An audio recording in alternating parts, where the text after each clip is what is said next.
today's White House meeting. Unfortunately, the president had other ideas. With his tweet this morning, President Trump made sure that today's meeting is nothing but a photo op. These issues are far too serious for these kinds of games. Mr. President, it's time to stop tweeting and start leading. There are serious questions that must be answered and many things that must be done. Democrats and Republicans on the Hill have come together on government funding before. In April, Speaker Ryan, Leader McConnell, Leader Pelosi, and I worked together to fund the government and avoid a shutdown. The four of us have worked together before, and we Democrats are ready to do it again. So if President Trump doesn't want to get involved in this, if President Trump says he's not interested in cutting a deal, then we suggest that Speaker Ryan, Leader McConnell, Leader Pelosi, and I sit down. We can come up with a good deal on our own. And that's what was done before. That's what can be done again. As I said, there are serious issues in front of us. We don't have time to waste. We don't have games to play. We need to fund the military. We need to protect millions of American pensions, fund scientific research and student loans. We need to rebuild in Texas, Florida, Puerto Rico, the Virgin Islands, and California, and we need to protect the dreamers. If the president reverses course and decides he wants to be a constructive force, working with both sides to forge a bipartisan deal, we're happy to meet with him anytime, anywhere, any place. But as long as he remains a destructive force, it would be a waste of everyone's time to continue working with someone who clearly has no interest in coming to an agreement. We hope the president, in order to avoid this calamity, will change his mind. The president and our Republican friends run the House and Senate. They have a responsibility not to let the government run out of funds. We're willing to work with them, but they have to do it in a bipartisan way. Senator Durbin.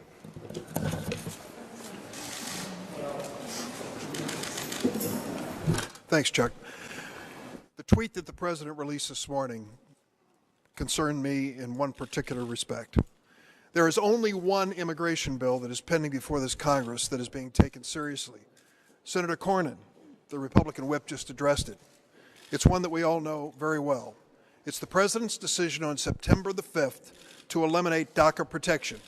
780,000 young people who came forward, paid the filing fee, went through a criminal background check, submitted all their information to our government, are currently protected from deportation and given a right to work. President Trump announced on September 5th that as of March 5th next year, that protection would end. And with the end of that protection, it means disastrous consequences for thousands and thousands of these young people. He called on Congress to act, and as Senator Cornyn said, it's our responsibility to act. How did the president describe this challenge this morning in his tweet? He said the Democrats were coming in favor of illegal immigrants flooding into our country unchecked. Illegal immigrants flooding into our country unchecked. The DREAM Act requires that if you're eligible, you have to have been in the United States for 4 years. We're not talking about people flooding into the United States. We're talking about those who've lived their lives in the United States being given a chance to earn their way to legal status and citizenship. That's what the challenge is before us. We need a president who will work with us to solve the problem which he created on September 5th when he abolished DACA. We need a president who has said so many times that he's respectful of the talents these young people bring to America. We need a president who doesn't use this divisive rhetoric. We can sit down and do this on a bipartisan basis. I'm convinced of it. Senator Graham is co-sponsoring the DREAM Act with me. There are 3 other Republican sponsors. It can be done. But we have to stop the divisive rhetoric, stop the tweeting, and instead sit down and meet our responsibility before the end of this year. It can be done, not with these tweets. We'll take questions. Yes. Leader Schumer, you're never going to stop the president from tweeting. So does this mean that that going forward you're not planning to sit down with him? All he has to do is say he's serious and wants to undergo a real negotiation, and we'll sit down with him. But there's an alternative. When the president stays out of it, we seem to do much better, the four leaders, and we're happy to sit down with them. That's how we did it when the last time the government funding expired in 2017. The president doesn't indicate he's serious.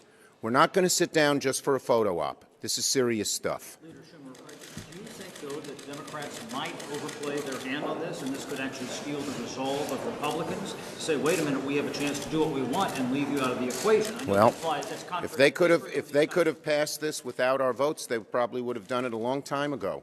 They sat down in a bipartisan way because, in this case, they need 60 votes. Leader Schumer. So on this issue, unlike the tax issue, bipartisanship is required. It's not only the right thing to do, but it's required. That means serious, mature negotiations. The president has, by his tweet this morning, has shown he's not yet ready. We hope he changes his mind. Sir, you have had deals with the president before. Yes. And he said, oh, I talked to Chuck and Nancy, and we got it all worked out.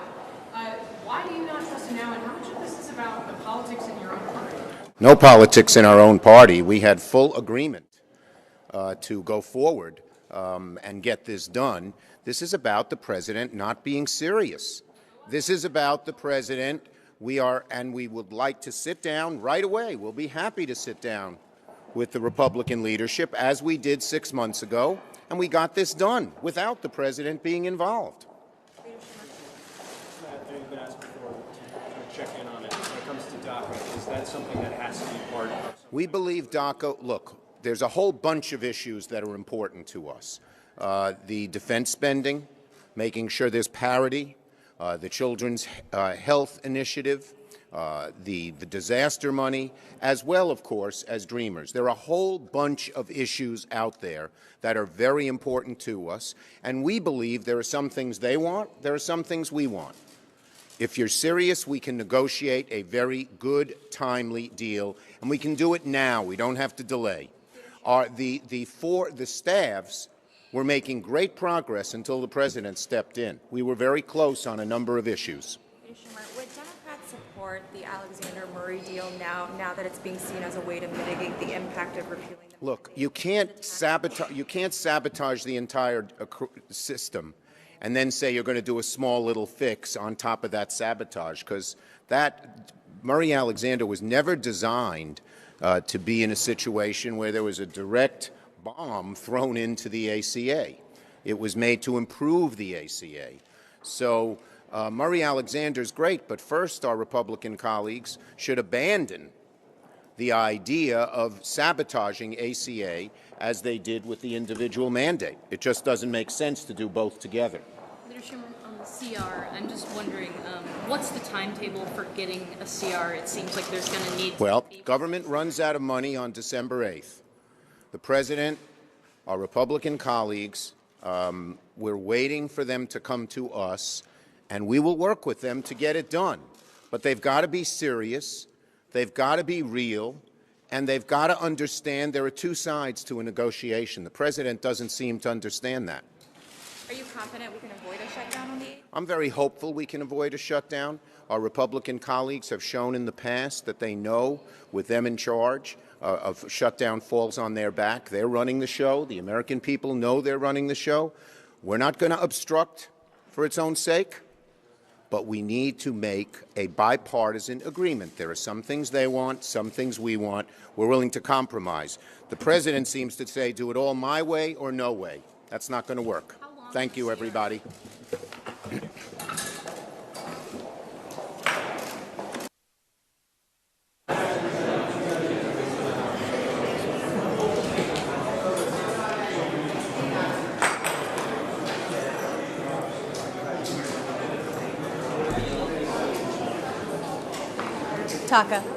Daca.